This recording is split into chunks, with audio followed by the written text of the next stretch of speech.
Nesse vídeo nós vamos falar de um dos grandes nomes do empirismo britânico. O Francis Bacon foi um pensador importante não apenas na história da filosofia, mas também para a ciência. Isso porque ele deu grandes contribuições no desenvolvimento do método científico.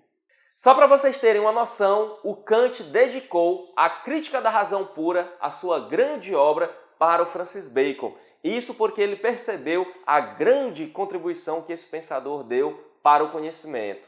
E a Sociedade Real de Ciências de Londres já declarou publicamente que o Francis Bacon foi um dos grandes inspiradores para o seu surgimento. Mas antes da gente começar a ver o pensamento desse grande filósofo, já vai deixando logo o seu like, se inscreve no canal e ative as notificações para você não perder as nossas próximas publicações.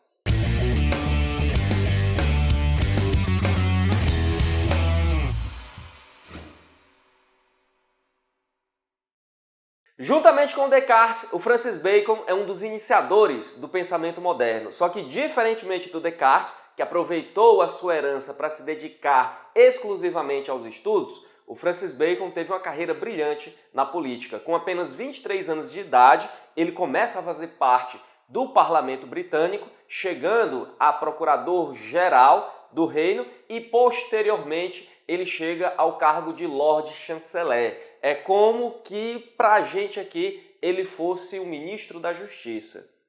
Mas depois de uma denúncia de suborno, em que ele admitiu a culpa, ele perdeu o seu cargo, foi expulso da vida pública e passou até um tempo preso.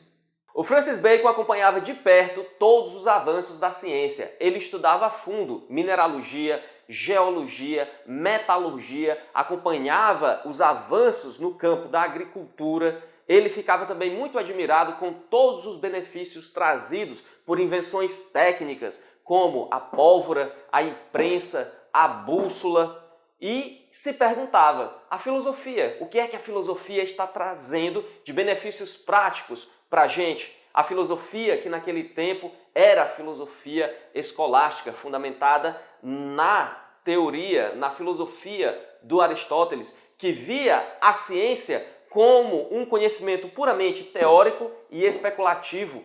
A filosofia, nesses moldes, de acordo com o Francis Bacon, não trazia nenhum benefício, não trazia nenhum avanço, não melhorava em nada a vida das pessoas, a vida cotidiana das pessoas. E então ele rejeita todo esse sistema metafísico em prol do método experimental. O Francis Bacon faz uma grande defesa do método experimental. A ciência, ela tem que ter por objeto e fundamento esse nosso mundo material, esse nosso mundo sensível.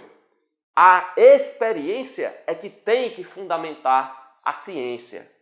O Francis Bacon entendeu, diante de todos esses avanços, que conhecimento é poder. Poder para dominar a natureza, para dobrar a natureza de acordo com as nossas necessidades e, com isso, melhorar as nossas condições de vida. Pela primeira vez, os seres humanos dispondo apenas dos seus poderes intelectuais, da sua razão, pôde modificar significativamente o seu ambiente para melhorar as suas condições de vida. E isso só foi possível por causa dos avanços científicos. A filosofia que era a escolástica, fundamentada no pensamento do Aristóteles, não servia lá para muita coisa. Na verdade, não servia para nada. E por isso tinha que ser totalmente rejeitada. E é com isso em mente que ele escreve as suas grandes obras, começando pelo Progresso do Saber, que ele publica em 1605. Aqui ele faz um apanhado geral, enciclopédico, de todo o conhecimento científico produzido até então. Nós temos o Novo Órgano, que ele publicou em 1620, que é uma afronta ao Aristóteles, porque o Aristóteles tem a sua obra Órgano. Aqui ele está dizendo, esse é o novo órgão, a gente não precisa mais do Aristóteles, porque está aqui as bases para o conhecimento científico, para o conhecimento científico empírico, que está na base dessa ciência que faz avançar o progresso na humanidade. E finalmente nós temos uma obra de ficção que é publicada póstumamente em 1627, um ano depois da morte do Francis Bacon, e que ele relata a história de uns navegantes que chegam em uma ilha e que nessa ilha eles encontram uma sociedade muito avançada, próspera e feliz. Tudo isso porque existe nessa ilha uma instituição científica que reúne os maiores cientistas da ilha, a Casa de Salomão. Na Casa de Salomão, os cientistas produzem conhecimento para o benefício da sociedade, conhecimento útil e prático que sirva para resolver problemas cotidianos e melhorar a vida das pessoas. E aqui, pessoal, a gente não sabe ao certo a extensão da influência que essa obra teve no imaginário do povo inglês, mas o fato é que uma geração depois do Francis Bacon, apenas 33 anos depois da publicação da Nova Atlântida, foi fundada em Londres a Sociedade Real de Ciências, que reuniu as maiores mentes do Reino Unido e, posteriormente, as maiores mentes do mundo, tendo passado por lá o Isaac Newton, o Charles Darwin, o Albert Einstein. Pessoal, 1660, um século depois, estoura a Revolução Industrial na Inglaterra. A Inglaterra se torna a maior potência do mundo, a maior economia do mundo, o maior império do mundo, dominando praticamente todo o globo terrestre. E ainda hoje a Inglaterra é um dos maiores países do mundo. E aí eu pergunto para vocês, uma coisa que eu me perguntei um dia desses. Eu só vim pensar isso depois que eu vi isso daqui. Será que compensa uma nação investir em educação? Vocês já se perguntaram isso? Deixe aqui nos comentários o que é que vocês acham sobre isso.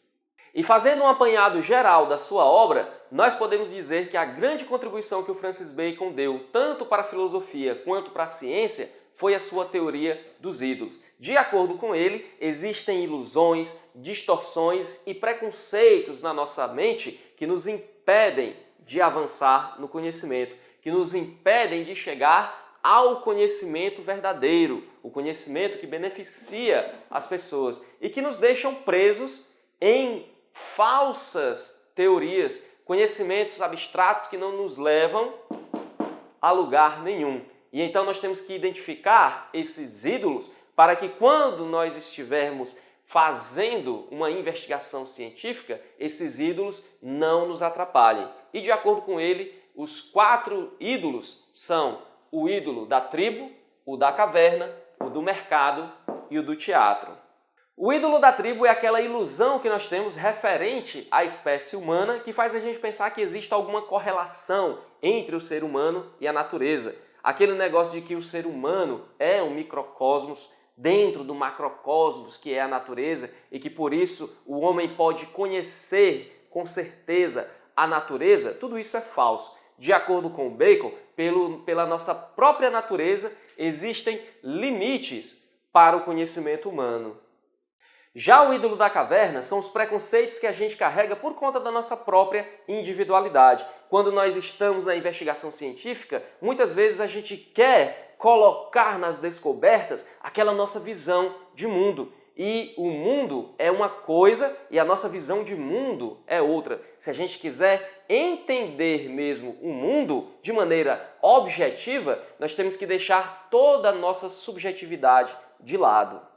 O terceiro ídolo é o ídolo do mercado, é aquele ídolo referente à linguagem. Tá todo mundo falando ao mesmo tempo no mercado, fica aquela zoada, aquela confusão toda. O Francis Bacon está dizendo para a gente não cair nas armadilhas que as distorções da linguagem podem provocar no nosso pensamento. A linguagem muitas vezes é ambígua, é vaga e para a gente avançar no conhecimento científico, a gente tem que saber sair dessas armadilhas que essas imperfeições da linguagem podem causar. E aí como é que a gente faz isso, Anderson? Confrontando a linguagem com o quê? Com a experiência, com esse nosso mundo material, com esse nosso mundo sensível. O método experimental é a base da ciência, o mundo sensível é a experiência que vai ser a grande bússola, o grande julgador para saber se nós estamos avançando ou não no conhecimento científico. E por fim, nós temos o ídolo do teatro.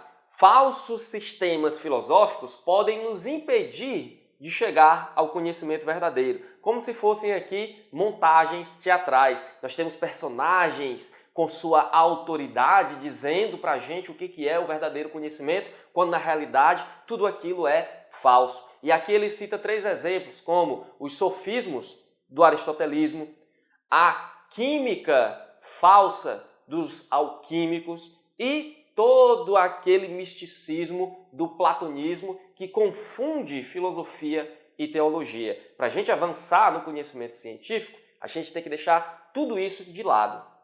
Bom, pessoal, então, tomando cuidado com todos esses ídolos, nós podemos avançar no método científico, que para o Francis Bacon é a indução. Nós observamos vários casos particulares, analisamos e relacionamos eles entre si e a partir daí nós podemos tirar leis gerais, que são leis científicas que estão na base da ciência, mas não é qualquer ciência, é a ciência aplicada, uma ciência que tenha uma utilidade prática para o nosso dia a dia. É essa ciência, é esse conhecimento que vai trazer o progresso e não esse conhecimento aqui. Apesar de toda a contribuição que o Francis Bacon dá para o pensamento filosófico e científico, essa sua visão da razão como uma razão instrumental, da ciência como técnica de dominação e da natureza como algo a ser dominado, vai ser analisada e criticada tanto pela Escola de Frankfurt quanto pelo Heidegger, que vai analisar a técnica na modernidade. Mas isso já é um assunto para uma outra aula. E se você quiser estudar melhor o pensamento desse grande filósofo, bem como toda a história da filosofia, clica no primeiro link aqui da descrição e faz a sua inscrição no nosso curso de História da Filosofia. É um curso bem completo, bem sistemático, bem passo a passo, onde você vai estudar a filosofia desde o início até os nossos dias atuais. É o melhor e mais completo conteúdo sobre filosofia em língua portuguesa que você vai encontrar na internet. Lá nós já temos mais de 5.000 alunos e eu tenho certeza que, assim como eles, você também vai gostar. Então não perde tempo, é o primeiro link aqui da descrição. Qualquer coisa, qualquer dúvida, coloca aqui nos comentários. Eu vou ficando por aqui, um grande abraço e até a próxima.